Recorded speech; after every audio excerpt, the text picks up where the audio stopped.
New at 5:30, Mississippi's Attorney General tells the Army Corps he's concerned about the operation of the Bonnie Carey spillway. Jim Hood says he wants a meeting with the Corps to ask whether other options could avoid damaging fisheries.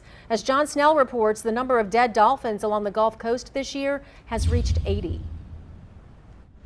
Apollo, an 8-year-old bottlenose dolphin, is one of the lucky ones.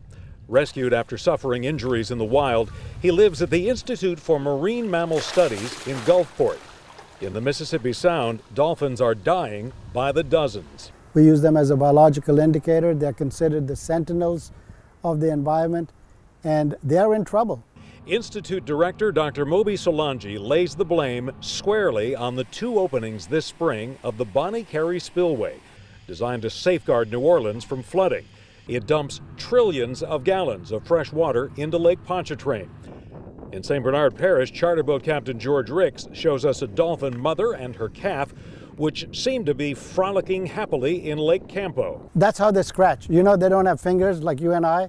When they have a parasite or something, they go up and hit the water. The mother especially is covered with freshwater lesions. My fear is it's only going to get worse. Solangi says the 80 dolphin deaths so far this year in the Mississippi Sound are double the number for an entire year on average. Flooding New Orleans is not an option. So under existing law today, the Corps says there's not much else it can do but run the spillway.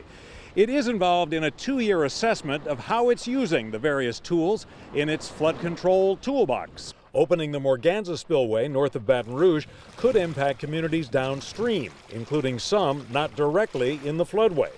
Dr. Solangi says the needs of Louisiana are sacrificing those of Mississippi, including seafood interests that are suffering. This is an engineering issue. When it was designed in the 1930s, the conditions were different. He says fresh water and pollutants poured into the spillway will linger in the lake for months. The issue that we're dealing with is much more serious than the BP oil spill. The Mississippi Sound and surrounding waters are home to an estimated 5,000 dolphins, the largest population in the country.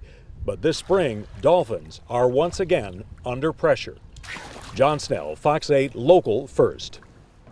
Solangi vehemently opposes Louisiana's plans to build giant structures that would divert river sediment into the marsh.